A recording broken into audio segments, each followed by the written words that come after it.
The plane was ready to take off. Relaxed, I reclined my seat. I heard my name being called in the cabin. I got up and went there, and smiling, the flight attendant told me not to return to my seat because they found something suspicious in my daughter-in-law's purse. I almost fainted when I found out. Hold on a moment before we move forward. Let us know where in the world you're watching from. And if you're loving these stories, don't forget to hit subscribe. Tomorrow's episode is going to be absolutely mind-blowing, but that's not exactly how it happened. Let me start from the beginning, because everything started much earlier than that moment on the plane. My name is Dorothy Chen. Everyone calls me Dot. I'm 71 years old, and this morning of January 15th, 2024 should have been simple. I was going to visit my sister May in Taipei. She has stage 4 pancreatic cancer. The doctors gave her 6 months, maybe less. I bought the ticket 3 weeks ago. $1,200 I took from my savings account. I don't have much more than that.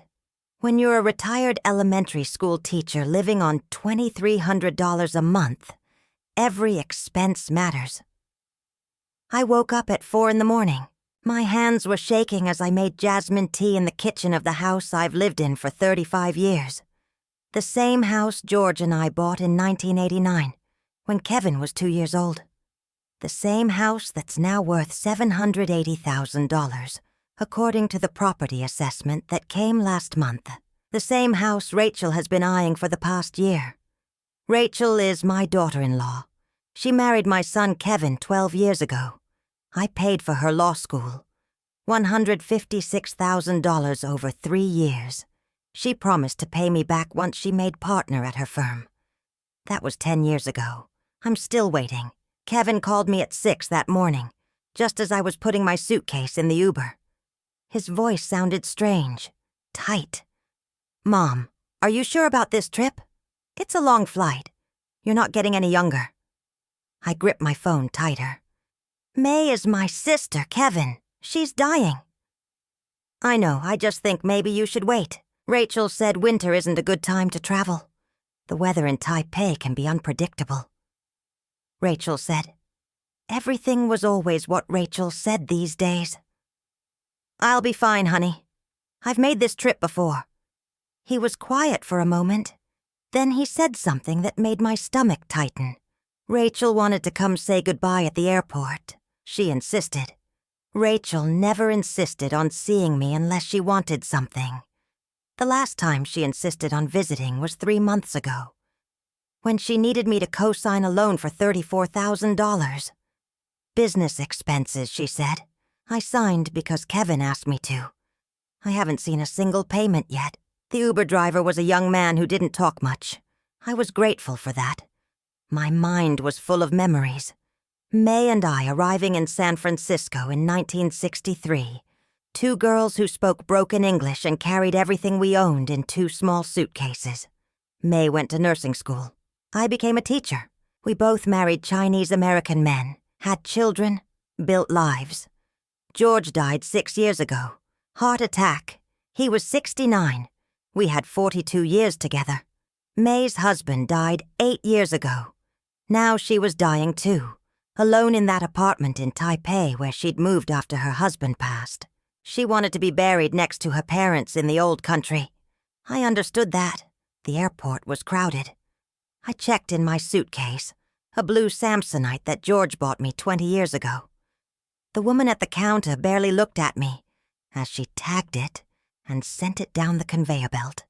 That's when I saw Rachel. She was standing near the security checkpoint, her black hair perfectly styled, her designer coat buttoned against the January cold. She waved when she saw me. Next to her was her sister, Amanda, a woman I'd met maybe 3 times in 12 years. Amanda was 62, a retired doctor who lived in Portland. I didn't know why she was here. "Dot!" Rachel called out, walking toward me with her arms open. She hugged me, and I smelled her expensive perfume. Chanel No. 5. $200 a bottle. I knew because I'd bought her one for Christmas 2 years ago. back when I still thought buying her affection might work. "I'm so glad we caught you," Rachel said, pulling back but keeping her hands on my shoulders. Her grip was firm, almost tight. "Amanda and I wanted to see you off. May is lucky to have a sister like you." Amanda smiled, but it didn't reach her eyes. "Have a safe flight, Dot." I thanked them and moved toward the security line. My hip was hurting. Arthritis. Some days it was worse than others. Today was one of those days. Rachel followed me. "Dot, wait. I packed you some snacks for the flight. Let me put them in your carry-on." Before I could protest, she unzipped my small black purse and shoved a manila envelope inside. "Almond cookies, your favorite." I didn't have the energy to argue. I just wanted to get through security and sit down. My back was aching from standing. The TSA line moved slowly. When I finally reached the X-ray machine, I placed my purse in the gray plastic bin and walked through the metal detector. It beeped. The TSA agent, a heavy-set woman with tired eyes, asked me to step aside. She waved a wand over me, my belt buckle. I always forgot about that stupid belt buckle. Behind me, I heard my name being called over the intercom. "Dorothy Chen, please return to the baggage check area." My heart started pounding. Had something happened to my suitcase? I gathered my things from the bins and walked back, my hip protesting with every step. A TSA supervisor met me at the baggage area, along with 2 police officers. My mouth went dry. "Mrs. Chen," the supervisor said, his voice flat and professional. "We need to inspect your checked luggage. There's been a flag on your passport." "A flag? I don't understand." One of the officers, a young man who couldn't have been more than 30, opened my blue Samsonite in front of me. He pulled out my clothes, my toiletries, my medication bottles. Then he reached into the lining of the suitcase and pulled out a large manila envelope. Inside were 3 passports. None of them were mine. "Mrs. Chen, are you aware you're carrying forged travel documents?" The room tilted. I gripped the edge of the table to keep from falling. "Those aren't mine. I've never seen those before." The supervisor looked at me with something between pity and suspicion. "Ma'am, these were found in your luggage. Someone put them there. I didn't pack those. I would never." The second officer, an older woman with gray streaks in her hair, spoke more gently. "Mrs. Chen, we're going to need to detain you for questioning. This is a federal offense." That's when I heard Rachel's voice behind me. I turned and saw her standing just outside the security area, her face a perfect mask of concern. Amanda stood next to her, gripping Rachel's arm as if to steady her. "Oh my God, Dot," Rachel said, her voice loud enough for everyone nearby to hear. "What have you done?" She walked toward me, and the officers let her approach. She put her hand on my shoulder, leaned in close, and whispered in my ear so only I could hear. "You're not going anywhere, old woman." Then she stepped back, her face shifting back to concern as she spoke to the officers. "My mother-in-law has been forgetful lately. We've been worried about her living alone. She gets confused sometimes." I stared at her, my mind trying to catch up with what was happening. She had done this. Rachel had planted those passports in my suitcase. But why? Why would she destroy me like this? The answer came to me slowly, like ice water filling my lungs. The house. She wanted my house. She wanted me gone, discredited, declared incompetent. She wanted control of everything. One of the officers was asking me questions, but I couldn't hear him over the ringing in my ears. I watched Rachel turn to leave, Amanda beside her. As they walked away, Rachel glanced back at me one last time. She smiled. The interrogation room was smaller than I expected. Gray walls, a metal table, 2 chairs, no windows. The fluorescent lights hummed overhead, making my headache worse. I'd been sitting here for 3 hours. My hip was screaming. The officers had taken my purse, my phone, even my reading glasses. Agent Morris sat across from me. He was in his 50s with a receding hairline and a wedding ring that looked too tight on his finger. He'd introduced himself as a Customs and Border Protection supervisor. Next to him was a younger woman, Agent Reyes, who'd been taking notes the entire time. "Mrs. Chen," Agent Morris said for what felt like the 100th time. "The passports we found in your luggage are sophisticated forgeries. Colombian, Venezuelan, and Mexican. These are the kind of documents used by people trafficking networks. Do you understand how serious this is?" I nodded. My throat was so dry I could barely speak. They'd given me a paper cup of water an hour ago. It was long gone. "I told you already. Someone planted them. I've never seen those passports before today." Agent Reyes looked up from her notepad. "Who would want to frame you, Mrs. Chen?" The question sat between us like a loaded gun. If I said Rachel's name, would they believe me? Or would I sound like exactly what Rachel had told them I was, a confused old woman who couldn't be trusted? "My daughter-in-law," I said finally. "Rachel Chen Foster." Agent Morris leaned back in his chair. "And why would your daughter-in-law want to frame you for international document fraud?" "She wants my house. She wants me declared incompetent so she can take control of my assets." Even as I said it, I heard how paranoid it sounded. Agent Reyes wrote something in her notepad. I could imagine what subject displays signs of persecution complex. Agent Morris folded his hands on the table. "Mrs. Chen, your daughter-in-law is an attorney at Henderson and Clark.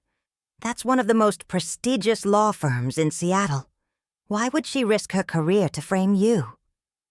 "Because she's desperate," I wanted to say. "Because underneath that perfect exterior, Rachel is drowning in debt and sees me as the solution. But I didn't know how to make them understand." "How much did you pay for her law school?" Agent Reyes asked suddenly. I looked at her, surprised. $156,000. Over 3 years. 2011 through 2014. That's a lot of money for a teacher's pension.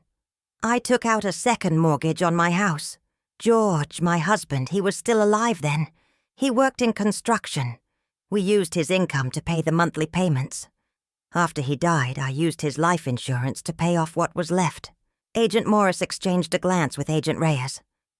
"And your daughter-in-law never paid you back?" "She said she would, once she made partner. But there's always been some reason why she couldn't. First it was student loans, then it was the wedding, then it was Kevin's car breaking down, then it was some business opportunity that fell through." I could feel tears building behind my eyes. I hadn't cried yet. I refused to cry in front of these people. But sitting here saying all of this out loud made me realize how stupid I'd been, how blind. "Mrs. Chen, I'm going to show you something," Agent Morris said. He pulled out a tablet and turned it toward me. "This is security footage from the check-in area this morning. 7:45 a.m. The video was in color but slightly grainy. I watched myself standing at the counter, checking in my blue Samsonite. The woman behind the counter tagged it and sent it down the conveyor belt. I picked up my carry-on purse and walked away. "Now watch this," Agent Morris said, fast-forwarding the video. 8:03 a.m. On the screen, a woman approached my suitcase where it sat waiting on the conveyor belt. The woman looked around, then quickly unzipped the suitcase, shoved something inside the lining, and zipped it back up. The whole thing took them maybe 20 seconds. Agent Morris paused the video and zoomed in on the woman's face. It was Rachel. My hand flew to my mouth. I'd known it was her. I'd known from the moment I saw those passports. But seeing the actual proof, watching her do it, made something crack open inside my chest. "We pulled her information from the airport database," Agent Reyes said. "Rachel Chen Foster checked in for a flight to Phoenix this morning at 7:30. Her flight doesn't leave until 3 p.m. She had plenty of time to wait for you." "But the passports," I said, my voice shaking. Where did she get them? Agent Morris closed the tablet. That's what we'd like to know. We've contacted the Seattle Police Department. They're going to want to talk to you and to Mrs. Chen Foster. Am I under arrest? No, but we're going to need you to stay in the area while we investigate. Don't leave Seattle. They let me go at 2 in the afternoon. My flight to Taipei was long gone. I'd missed my chance to see May. I stood outside the airport in the cold January rain, holding my blue Samsonite, and finally let myself cry. I couldn't go home. Rachel had access to my house. She had a key that Kevin had given her years ago. If she'd planted passports in my suitcase, what else might she do? I called Janet, my friend from the teachers' union who'd retired the same year I did. She answered on the 3rd ring. Dot? I thought you were flying to Taiwan today. Janet, I need a place to stay. Just for tonight. I can't explain on the phone. She didn't hesitate. Come over. I'll make up the guest room. The Uber ride to Janet's house in Ballard took 30 minutes. I stared out the window at the gray Seattle streets, at the people going about their normal lives. This morning I'd been one of them. Now I felt like I was watching the world from behind glass. Janet met me at the door. She took one look at my face and pulled me inside. What happened? I told her everything. The passports, the interrogation, the security footage. Janet listened without interrupting, her face growing darker with each detail. That calculating bitch, she said when I finished. I never liked her, Dot. You know I never liked her. It was true. Janet had always been polite to Rachel, but cool. She'd seen something I'd refused to see. I need to call Kevin, I said. He needs to know what his wife did. Do you think he was in on it? The question made my stomach hurt. I don't know. I want to believe he wasn't. But he's been so distant lately. And he called me this morning, trying to talk me out of going. Maybe he knew. Janet squeezed my hand. Call him. See what he says. But, Dot, you need to prepare yourself. Men can be blind when it comes to their wives. I called Kevin from Janet's guest room. He answered after 5 rings, his voice distracted. Mom? Why are you calling? Shouldn't you be on the plane? Kevin, I need to tell you something, and I need you to listen without interrupting. I told him everything. When I got to the part about the security footage showing Rachel planting the passports, he was silent for so long, I thought the call had dropped. Kevin, are you there? Mom. His voice was tight. Rachel wouldn't do that. She wouldn't risk her career, her reputation for your house. I saw the footage, Kevin. The customs agents saw it. The police are involved now. You're confused. You've been under a lot of stress with Aunt May being sick. Maybe you saw someone who looked like Rachel. My heart cracked. Kevin, the agents showed me her ID. They pulled her check-in information. It was her. I have to go, Mom. Rachel just walked in. We'll talk about this later. He hung up. I sat on Janet's guest bed, holding my phone, and realized with horrible clarity that Rachel had already won. She'd poisoned my son against me. She'd made him doubt his own mother. And now, with these passport charges hanging over me, she'd have exactly what she needed to declare me mentally incompetent. My phone buzzed with a text message. Unknown number. Hope you're comfortable, Dorothy. Because you won't be going home anytime soon. The locks have been changed. For your own safety, of course. You're clearly not well, R. I couldn't stay at Janet's house forever. She had her own life, her own routines. On the 3rd day, I checked into the Skyline Motel on Aurora Avenue. $68 a night. The room smelled like cigarette smoke and bleach. The bedspread had stains I tried not to think about.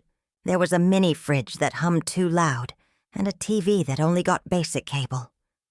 This was my life now. 71 years old, living in a motel that rented rooms by the hour to people who had nowhere else to go. I called the Seattle Police Department every morning. Detective Sarah Park was handling my case.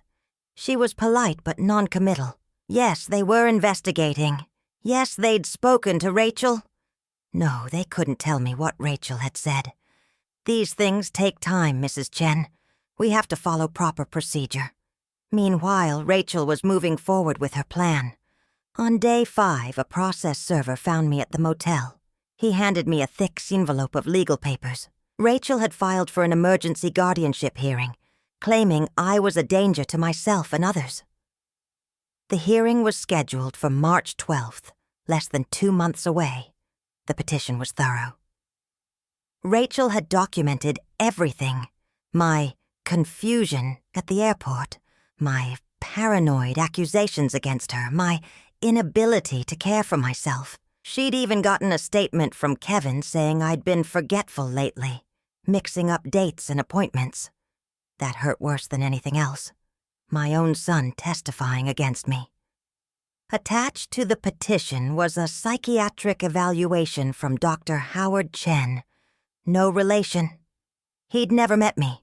The evaluation was based entirely on Rachel's description of my behavior. His conclusion: possible early-stage dementia, recommend immediate intervention, and supervised care. I sat on the motel bed and read through the papers 3 times.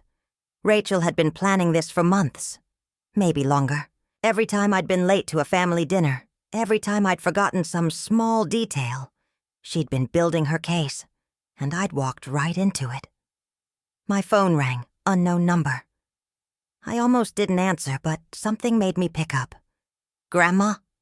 It was Ethan, my 11-year-old grandson. Ethan, sweetheart. How are you? Where are you? Mom said you went on a trip, but you're not coming back. My throat tightened. I'm in Seattle, honey. I had to change my plans. Can I see you? I miss you. I miss you too. More than anything. There was a pause. I heard muffled voices in the background, then Rachel's voice, sharp and clear. Ethan, who are you talking to? It's Grandma, Ethan said. The phone was snatched away. Rachel's voice came through, cold as ice. Dorothy, you are not to contact my son again. Do you understand?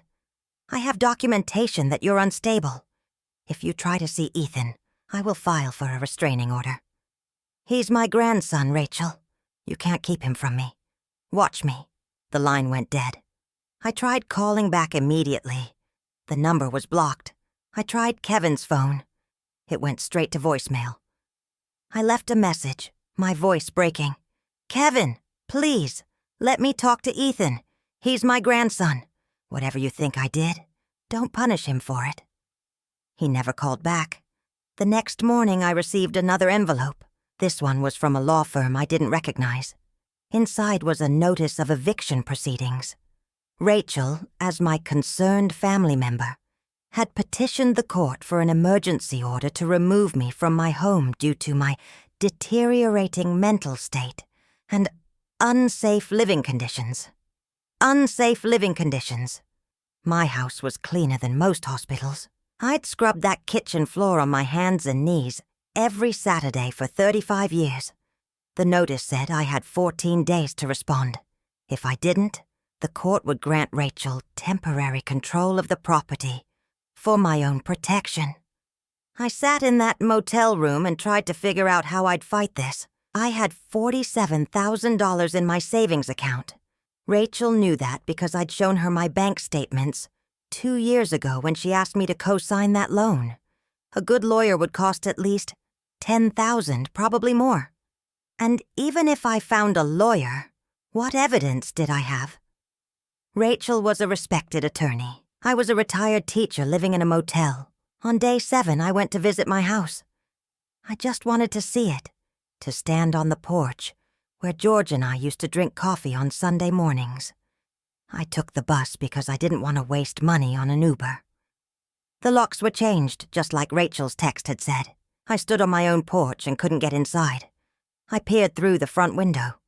The living room looked the same. My furniture, my photographs on the mantel. My life behind glass. A car pulled up.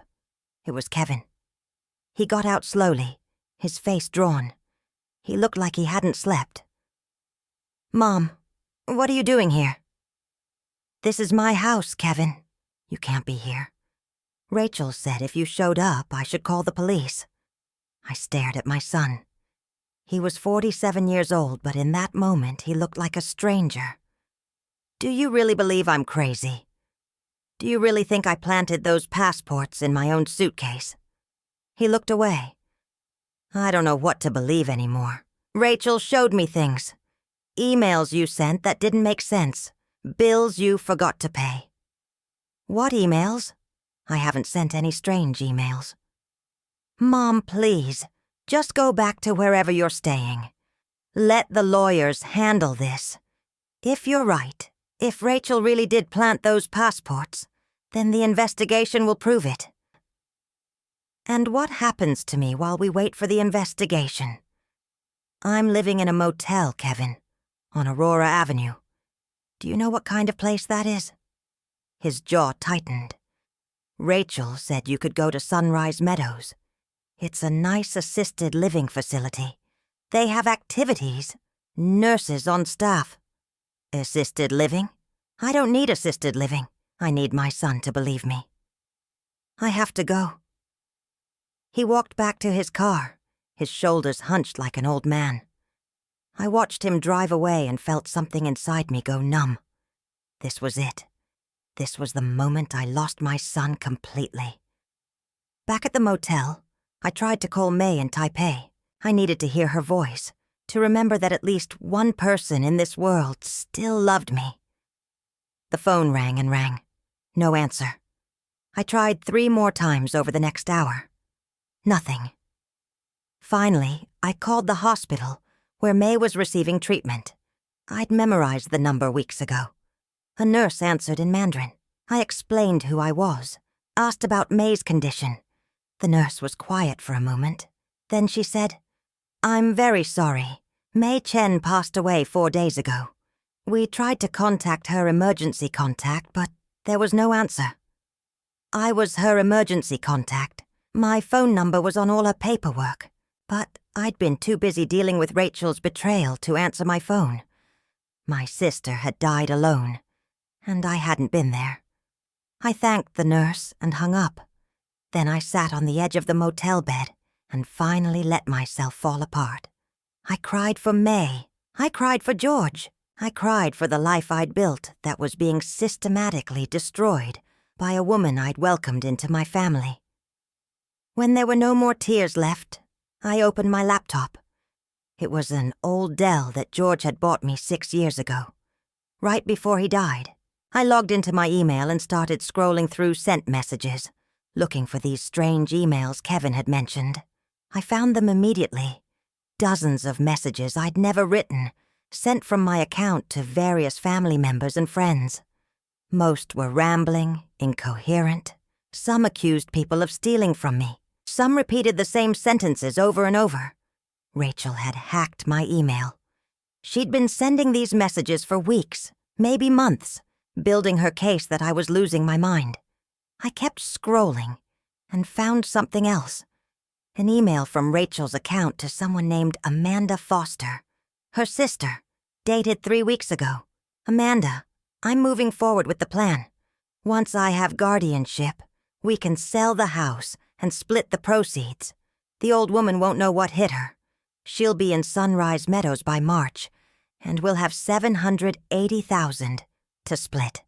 Minus legal fees, that's still $350,000 each. Not bad for a few months of work." My hands were shaking so hard I could barely hold the laptop. Rachel hadn't just been planning to take my house. She'd been planning to split the money with her sister. This wasn't desperation. This was calculated theft. I forwarded the email to myself, then printed it at the motel's business center. 2 copies. Then I called Detective Park. "Detective, I have evidence. Real evidence. Can you meet me?" She sighed. "Mrs. Chen, I told you we're still investigating." Rachel sent an email to her sister talking about stealing my house and putting me in a facility. I have proof she hacked my email account. Please, you have to see this." There was a long pause. "Bring it to the station tomorrow morning, 9 a.m. I'll take a look." That night, I slept better than I had in days. Not because I had hope exactly, but because I finally had something solid, something Rachel couldn't explain away with her perfect smile and her expensive suits. But when I woke up at 6 a.m., my laptop was gone. Someone had broken into my motel room while I slept and taken it. The printed emails were gone too. My purse was untouched. My phone was still on the nightstand. They'd only taken the evidence. I called the front desk. The night clerk said he hadn't seen anyone. No, there were no security cameras in this section of the motel. No, he couldn't help me. I sat on the bed and stared at the empty spot where my laptop had been. Rachel had people watching me. She knew what I had, and she'd taken it before I could show anyone. The morning after my laptop was stolen, I packed my suitcase and checked out of the Skyline Motel. I couldn't stay there anymore. Whoever Rachel had watching me knew exactly where I was. I needed to disappear, at least for a few days, until I figured out my next move. I remembered St. Anthony's Church on Capitol Hill. George and I used to go there when Kevin was little. Father Miguel had baptized Kevin 37 years ago. He was probably retired by now, but churches kept records. Maybe someone there could help me. The bus ride took 40 minutes. I got off on 15th Avenue and walked 3 blocks to the church. It looked smaller than I remembered, but still beautiful. Red brick, white trim, a bell tower that hadn't worked since the 80s. Inside, the sanctuary was empty. Morning light filtered through stained glass windows, casting colored shadows across the wooden pews. I sat in the back row and closed my eyes. I'm not a religious person. Not really. But in that moment, I needed to believe someone was listening. "Dorothy Chen?" I opened my eyes. A priest stood in the aisle, smiling. He was younger than I expected, maybe 50, with graying hair and kind eyes behind wire-rimmed glasses. "Father Miguel?" I asked. "Father Miguel retired 5 years ago. I'm Father Thomas, but I remember you. You taught my nephew, Carlos Reyes, 3rd grade, 2007. Carlos Reyes. I had a flash of memory. A small boy with a gap-toothed smile who loved dinosaurs. Carlos. Yes, I remember him. He's a dentist now. Lives in Portland." Father Thomas sat down next to me. "What brings you here, Dorothy? You look troubled." I told him everything. The passports, Rachel's plan, Kevin's betrayal, the stolen laptop. Father Thomas listened without interrupting, his face growing more serious with each detail. When I finished, he was quiet for a moment. Then he said, "There's a legal clinic we run here on Tuesdays and Thursdays. Volunteer lawyers who help people who can't afford representation. Sarah Kim is here today. Would you like to meet her?" 20 minutes later, I sat across from Sarah Kim in a small office behind the sanctuary. She was in her early 40s, Korean-American, dressed in a black pantsuit that had seen better days. She took notes as I told my story again, stopping me occasionally to ask specific questions. "Do you have any copies of that email you found? Screenshots, printouts, anything?" "They were stolen from my motel room, but the email should still be in Rachel's sent folder, shouldn't it?" Sarah shook her head. "If she has any sense, she's already deleted it and scrubbed her accounts. But we can subpoena her email records if this goes to court." She tapped her pen against her notepad. "The bigger problem is the guardianship petition. If a judge grants that, Rachel gets control of everything. Your house, your bank accounts, your medical decisions. How do I stop her? We need to prove she's acting in bad faith. The passport incident helps, but we need more. Financial records showing she's benefiting from your assets. Evidence that you're mentally competent. Witnesses who can testify to her manipulation." I thought about Kevin's statement that I'd been forgetful. About Dr. Chen's evaluation based entirely on Rachel's lies. She's covered her tracks well. They usually do. Sarah leaned forward. Dorothy, I'm going to be honest with you. This is going to be expensive, even with me working pro bono. We'll need expert witnesses, investigators, court fees. Do you have any resources? I have $47,000 in savings. That might be enough. But first, we need to protect what you have left. Has Rachel tried to access your bank accounts? I don't know. I haven't checked in days. Sarah pushed her laptop across the desk. Check now. I logged into my bank account, my fingers clumsy on the unfamiliar keyboard. My checking account showed the usual balance, $2,347. But my savings account, which should have had $47,000, showed $18,000. $29,000 had been transferred out 4 days ago, to an account I didn't recognize. She stole from me, I whispered. While I was at the motel, she stole my money. Sarah was already on her phone. I'm calling the bank's fraud department. Don't touch anything. The next hour was a blur of phone calls and verification questions. The bank's fraud investigator, a woman named Patricia, explained that the transfer had been authorized using my online banking credentials. Someone had logged in from an IP address in Seattle and moved the money to an account registered to Amanda Foster. But I never authorized this, I said. I didn't even know Amanda Foster had access to my account information. Patricia's voice was professional but sympathetic. We're flagging this as potential elder financial abuse. The transfer has been frozen. The money is in a holding account right now. We'll need to investigate before we can return it to you. How long will that take? Usually 2 to 4 weeks. But given the circumstances, I'm expediting this. You should have your funds back within a week. After the call ended, Sarah sat back in her chair. Rachel's getting sloppy, or desperate. She knew that transfer would be flagged. Maybe she didn't care. Maybe she thought I'd be too confused to notice. Or maybe she needed the money fast for something.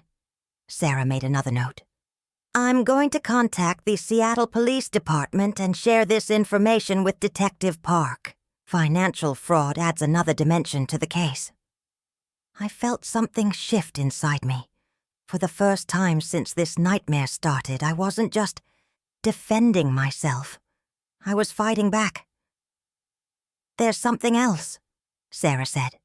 A colleague of mine specializes in elder law. He's willing to review your case. His name is Marcus Torres. The name hit me like electricity. Marcus Torres? He was my student, 2001. Sarah smiled. He mentioned that. He's a prosecutor now, in the King County District Attorney's office. He heard about your situation through Father Thomas and wanted to help. Marcus arrived at the church an hour later. He was 35 now, tall and serious in a gray suit. But when he saw me, his face broke into a wide smile. Mrs. Chen, it's been a long time. I stood and hugged him, tears springing to my eyes. Marcus had been one of my favorite students, a quiet boy who loved reading and always finished his homework early. His family had been poor. I used to pack extra snacks in my desk just for him. You became a prosecutor, I said. I'm so proud of you. You're the reason I went to law school. You told me I could be anything I wanted. He sat down across from me, his expression turning serious. Sarah filled me in on what's happening. I can't officially represent you because I work for the DA's office, but I can make sure this case gets proper attention. The police have been investigating for days. They haven't done anything. Marcus's jaw tightened. Because Rachel Chen Foster is connected. Her law firm has done work for the city. People are reluctant to move against her without ironclad evidence. The security footage showing her planting the passports isn't ironclad. It's good, but not enough. She'll claim she was confused. Thought she was accessing her own luggage. Her lawyers will drag this out for months while you burn through your savings, fighting the guardianship petition. He leaned forward. But the financial fraud changes things. That's a clear pattern of behavior. And if we can find more victims, more evidence of her scams, we can build a case that even her connections can't protect her from. More victims. Sarah mentioned an email between Rachel and her sister about splitting the proceeds from your house.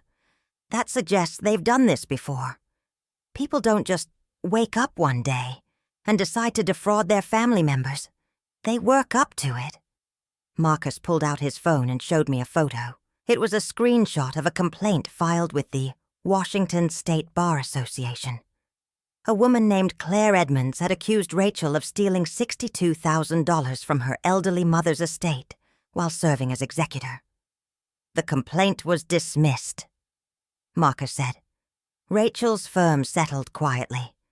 But there's a pattern here. I'm going to dig deeper. Over the next 3 days, I stayed in a spare room at Father Thomas's rectory.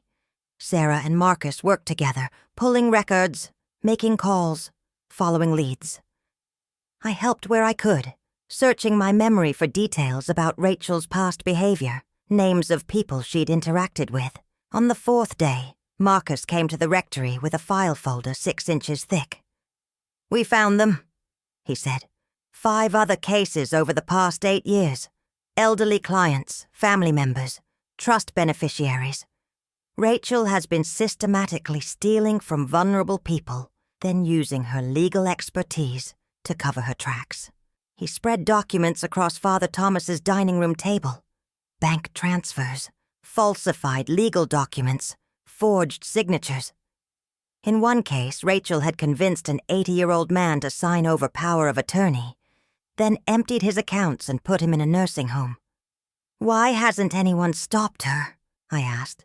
Because she's smart. She picks victims who are isolated, who have family members that will support her version of events. And she never takes enough to trigger major fraud investigations. 60,000 here, 90,000 there. Small enough to settle quietly. Until now, Sarah said. You're different, Dorothy. You fought back. That evening, Detective Park called me. Her voice was different, more urgent. Mrs. Chen, I need you to come to the station tomorrow morning. We're bringing Rachel Chen Foster in for questioning. I'd like you to be there. I looked at Marcus. He nodded. I'll be there, I said. That night, I couldn't sleep. I lay in the narrow bed in Father Thomas's spare room and thought about Rachel, about how I'd welcomed her into my family, paid for her education, trusted her with my son and my grandson, about how she'd repaid that trust by trying to destroy me. But I also thought about Marcus, about Sarah, about Father Thomas, about people who had no reason to help me, except that it was the right thing to do. Rachel had miscalculated. She'd assumed I was alone, powerless, easy to break. She was about to learn otherwise. The Seattle Police Department headquarters was a concrete building on 5th Avenue. I arrived at 8:30 in the morning with Marcus and Sarah. Detective Park met us in the lobby, her face unreadable. Mrs. Chen, thank you for coming. We're bringing Rachel Chen Foster in at 9. I want you to observe the interview from the adjacent room. You won't be visible to her, but you'll hear everything. She led us down a hallway to a small room with a one-way mirror. Through the glass, I could see an interrogation room identical to the one where I'd spent 3 hours after the airport incident. Metal table, 2 chairs, fluorescent lights humming overhead. We've coordinated with the King County District Attorney's Office, Detective Park said, nodding to Marcus. The evidence, Mr. Torres provided has been substantial. We have enough to charge Mrs. Chen Foster with multiple counts of fraud, identity theft, and elder abuse. My hands were shaking. Sarah squeezed my arm gently. At 9:15, Rachel was escorted into the interrogation room. She wore a navy suit and heels, her hair pulled back in a neat bun. She looked composed, professional, like she was walking into a business meeting instead of a police interrogation. But I could see the tension in her shoulders, the way her fingers gripped her leather portfolio too tight. Detective Park and another detective, a man named Williams, sat down across from her. Williams turned on a recording device and stated the date and time for the record. "Mrs. Chen Foster, you're not under arrest at this time, but you have the right to have an attorney present. Do you understand?" Rachel's voice was cool. "I am an attorney. I don't need representation for a conversation." "This isn't a conversation," Detective Park said. "This is a formal interview regarding multiple criminal complaints." Rachel's composure slipped for just a second. "What complaints?" Detective Park opened a file folder and pulled out the security footage from the airport, frozen on the image of Rachel planting the passports in my suitcase. She slid it across the table. "Let's start with this. January 15th, 2024, 7:43 a.m., SeaTac Airport. That's you tampering with Dorothy Chen's luggage." Rachel barely glanced at the photo. "That's not tampering. I was putting snacks in my mother-in-law's carry-on bag. She asked me to." "The carry-on bag is different from checked luggage, Mrs. Chen Foster.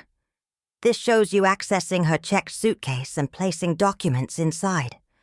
Those documents were later identified as forged passports." "I have no knowledge of any forged passports." Detective Williams leaned forward. "Where did you obtain 3 forged passports from Colombia, Venezuela, and Mexico?" Rachel's eyes narrowed. "I didn't obtain anything. If someone planted documents in Dorothy's luggage, it wasn't me. That footage is grainy. You can't definitively prove that's me." "We can," Detective Park said.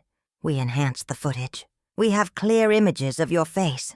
We also have your check-in records showing you were at the airport that morning, and your credit card records showing you purchased a flight to Phoenix, departing at 3 p.m.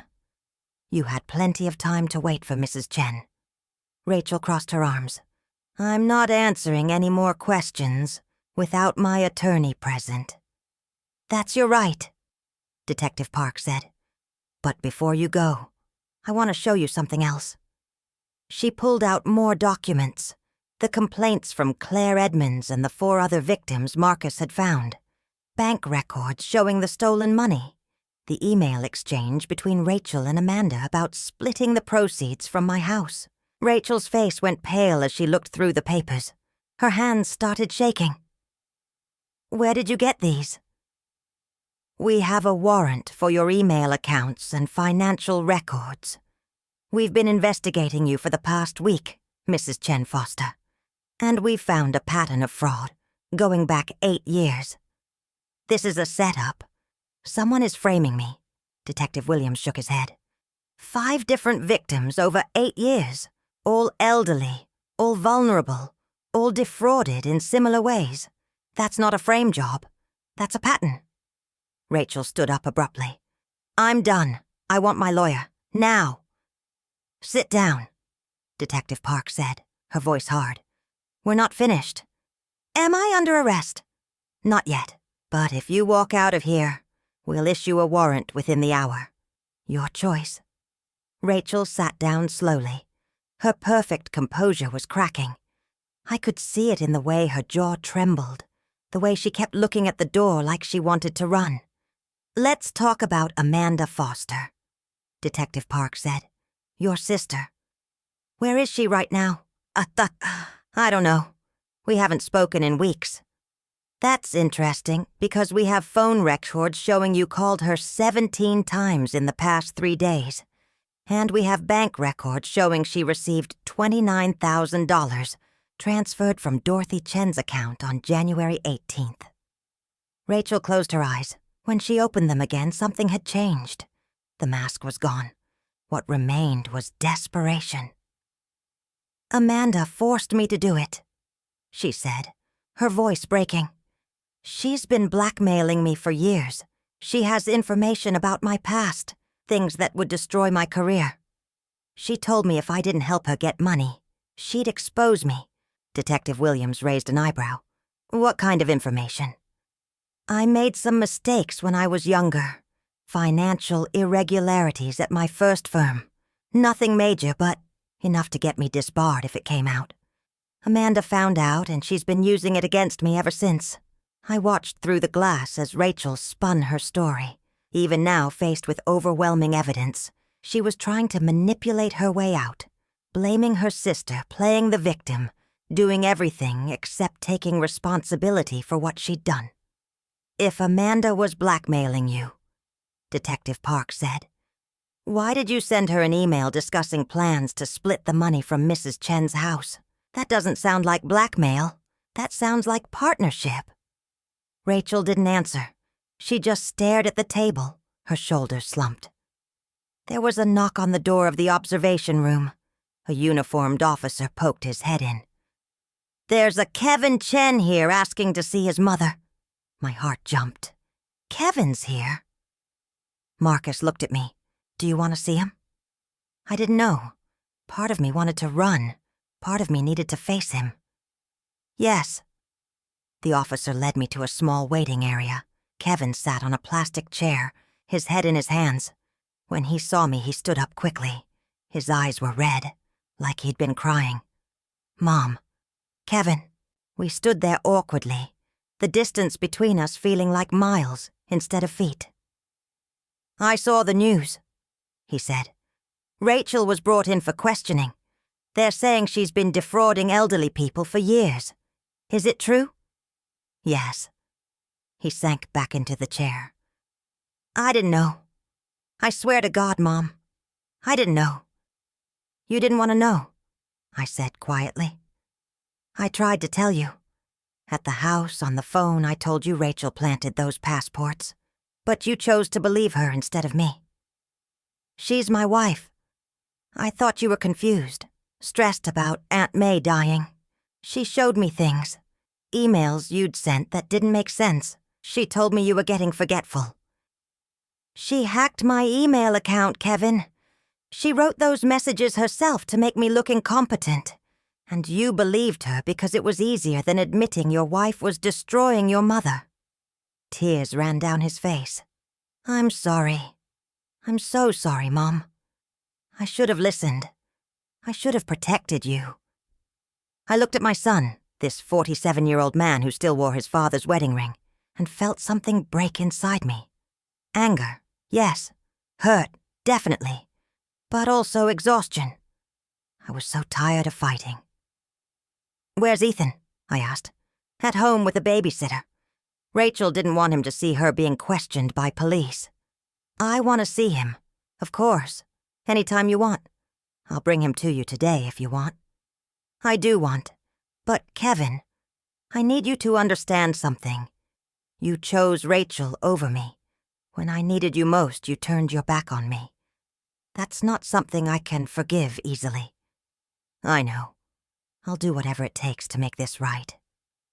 It's not about making it right. It's about trust. And right now, I don't know if I can trust you. He nodded, wiping his eyes. What's going to happen to Rachel? She'll be charged with fraud, elder abuse, identity theft. Marcus says she'll likely go to prison. And us? The marriage? I looked at him carefully. What do you want to happen? I don't know. Everything I thought I knew about her was a lie. The woman I married, the mother of my child, she doesn't exist. I don't even know who Rachel really is. Before I could respond, Detective Park appeared in the doorway. Mrs. Chen, we're charging Rachel Chen Foster with 5 counts of elder fraud, 1 count of identity theft, 1 count of attempted guardianship fraud, and 1 count of computer fraud. She'll be arraigned tomorrow morning. What about Amanda? Marcus asked, appearing behind Detective Park. We have a warrant out for her arrest. She left Seattle 3 days ago. We tracked her to Portland, but she's disappeared. We'll find her. Kevin stood up. What happens now? Detective Park looked at him coldly. Your wife is going to jail, Mr. Chen. You should probably get a lawyer. For yourself and for the divorce you're going to need. After Kevin left, I sat in the waiting area with Marcus and Sarah. I felt hollow, like someone had scooped out my insides and left only a shell. "How do you feel?" Sarah asked gently. "I don't know. Relieved, angry, sad, all of it at once." "That's normal," Marcus said. "This isn't over yet. There's still the guardianship hearing to cancel, your house to secure, your finances to untangle. But the hard part is done. Rachel can't hurt you anymore." I thought about Rachel in that interrogation room, her perfect mask finally cracked. I thought about Kevin's tears, his apologies that came too late. I thought about Ethan, my grandson, who'd been kept from me for weeks. "I want to see Ethan," I said. "Today." "Can you make that happen?" Marcus nodded. "I'll call Kevin right now." 3 months passed before Rachel's trial began. March gave way to April, then May. The cherry blossoms bloomed and died. Seattle moved through its seasons while I tried to rebuild my life from the wreckage Rachel had left behind. The guardianship petition was dismissed in late February. The judge took one look at the criminal charges against Rachel and threw the case out. My house was returned to me. The locks changed again, this time by my own locksmith. I walked through those familiar rooms and felt like a stranger in my own life. Kevin filed for divorce in March. The proceedings were quick and brutal. Rachel didn't contest custody of Ethan. From jail, she signed papers giving Kevin full parental rights. Maybe she knew she had no chance of winning. Maybe she just didn't care anymore. I didn't know which possibility was worse. Amanda Foster was arrested in April trying to cross into Mexico at the San Diego border. She had $22,000 in cash in her car, money she'd stolen from my account. The police recovered $18,000. The rest was gone, spent on hotels and restaurants during her 3-month run. By May, both sisters were in custody, awaiting trial. The Washington State Bar Association had suspended Rachel's law license pending the outcome of her criminal case. Her former law firm, Henderson and Clark, released a statement saying they were shocked and appalled by her actions. They settled quietly with the 5 victims Marcus had found, paying back what Rachel had stolen, plus interest, protecting their reputation, not making things right. I spent those 3 months in a strange limbo. I was back in my house, but it didn't feel like home anymore. Rachel had been inside going through my things, planning my destruction. I found myself checking the locks, obsessively, jumping at every noise. Father Thomas suggested therapy. I went twice a week to see Dr. Linda Pak, a Korean-American psychologist who specialized in trauma and elder abuse. She helped me understand that what I was feeling was normal. Violation, betrayal, grief for the relationship I thought I had with Rachel and Kevin. "You're mourning multiple losses," Dr. Pak said during one session. "Your sister, your sense of safety, your relationship with your son, the trust you placed in your daughter-in-law. That's a lot to process." I saw Ethan every Saturday. Kevin would bring him over at 10 in the morning, and we'd spend the day together. At first, Kevin would leave immediately, giving us space, but after a few weeks I started letting him stay. Not because I'd forgiven him, but because Ethan deserved to see his father and grandmother together, even if things between us were strained. We didn't talk much, Kevin and I. We were polite, careful, like acquaintances rather than mother and son. But I watched him with Ethan, saw how attentive he'd become, how he listened when Ethan talked, asked questions about school and friends, how he'd started cooking meals instead of ordering takeout, doing laundry, managing the household tasks Rachel had always controlled.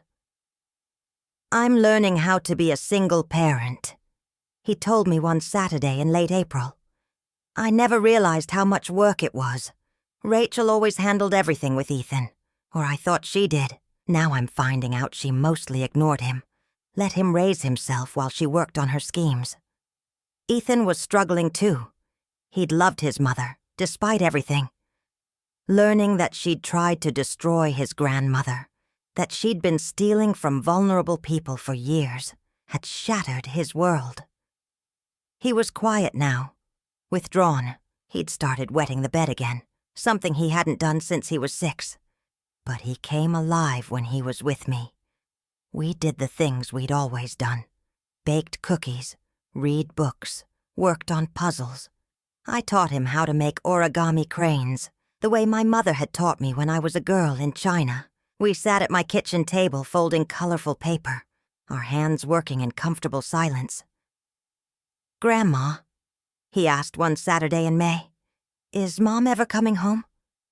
I looked at this 11-year-old boy who'd been through so much. "No, sweetheart. Your mom did some very bad things. She hurt a lot of people.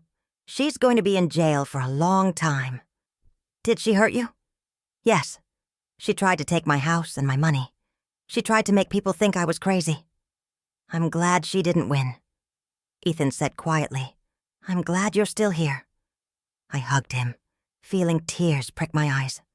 "Me too, honey. Me too." Rachel's trial started on May 20th. I attended every day, sitting in the courtroom with Marcus and Sarah. Kevin came too, sitting on the opposite side of the room. We didn't acknowledge each other, but I felt his presence, heavy and sad. Rachel looked different, thinner, older. Her hair had grown out, showing gray roots. She wore an orange jumpsuit instead of her designer suits.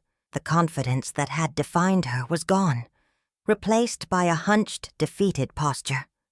The prosecution presented their case methodically. The security footage from the airport, the forged passports, the hacked email account, the stolen money, the 5 previous victims, some of whom testified with shaking voices about how Rachel had destroyed their lives. One woman, Claire Edmonds's daughter, described finding her mother in a nursing home, confused and frightened, all her money gone. "Rachel Chen Foster stole my mother's dignity along with her savings," she said, her voice breaking. My mother died 6 months later, still not understanding what had happened to her.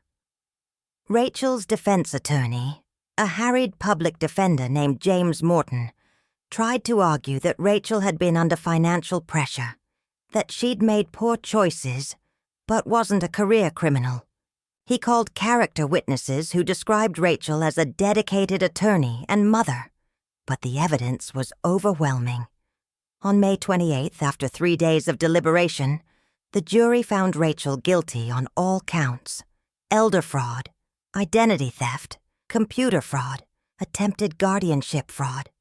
Each count carried its own sentence. Judge Patricia Brennan, a stern woman in her 60s, looked down at Rachel with undisguised contempt. "Mrs. Chen Foster, you used your legal knowledge to prey on vulnerable people. You violated the trust of your family and your profession. Your actions were calculated, deliberate, and cruel." Rachel stood silently, her hands clasped in front of her. "I hereby sentence you to 8 years in state prison, followed by 5 years probation. You will be required to make full restitution to all victims. Your law license is permanently revoked." 8 years! Rachel would be 43 when she got out. Ethan would be 19, probably in college. She would miss his entire adolescence. As the bailiff led Rachel away, she turned and looked at me. Our eyes met across the courtroom. I expected anger, defiance, something. But what I saw was worse. Emptiness. Rachel had destroyed herself along with everyone else.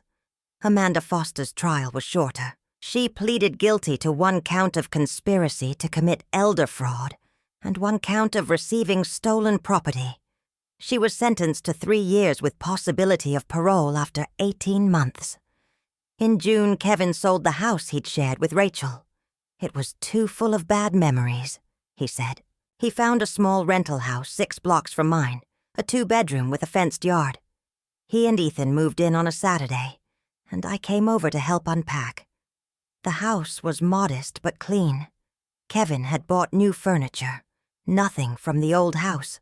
Starting fresh, he said. I helped him arrange kitchen cabinets while Ethan explored the backyard. "Mom," Kevin said as we worked, "I want you to know I'm getting help. Therapy, like you suggested. I need to understand how I let this happen. How I chose Rachel over you." I folded a dish towel carefully before responding. "I'm glad you're getting help. Is there any chance you'll forgive me? Eventually." I looked at my son. Really looked at him. He had lost weight. There were new lines around his eyes. He looked exhausted and sad and earnest. "I don't know, Kevin. You hurt me badly. You chose to believe Rachel's lies over my truth. That's not something that heals quickly. I understand, but I'm not giving up. I'll keep trying, for as long as it takes." Ethan ran in from the backyard, excited. "Dad, there's a tree back there perfect for a swing. Can we build one?" Kevin smiled, the first real smile I had seen from him in months. "Sure, buddy. We'll go to the hardware store this afternoon." I watched them plan the swing, father and son rebuilding their life together. I thought about Rachel in prison, about Amanda in her cell, about the wreckage they'd left behind and the slow, painful work of healing. That evening, as I was preparing to leave, Ethan ran up and hugged me. "Can you teach me more origami next Saturday, Grandma? I want to learn how to make the dragon." "Of course, sweetheart." Kevin walked me to my car. "Would you like to stay for dinner? I'm making spaghetti. Nothing fancy, but Ethan would love to have you here." I hesitated. This was the moment, the choice between holding on to my anger or taking a small step toward forgiveness. Not forgetting, never forgetting, but maybe, eventually, finding a way forward. "We'll see," I said finally. Kevin nodded, understanding that "we'll see" was the best I could offer right now. Maybe the best I could offer for a long time. I drove home as the sun set over Seattle, painting the sky in shades of pink and orange. My house waited for me, truly mine again. My savings account had been restored, the stolen money returned, the locks were changed. Rachel was in prison where she couldn't hurt anyone else. But the real victory wasn't any of those things. The real victory was that I'd fought back. I'd refused to be erased, discarded, destroyed. I'd found allies in unexpected places. Father Thomas, Sarah, Marcus, people who believed me when my own son didn't.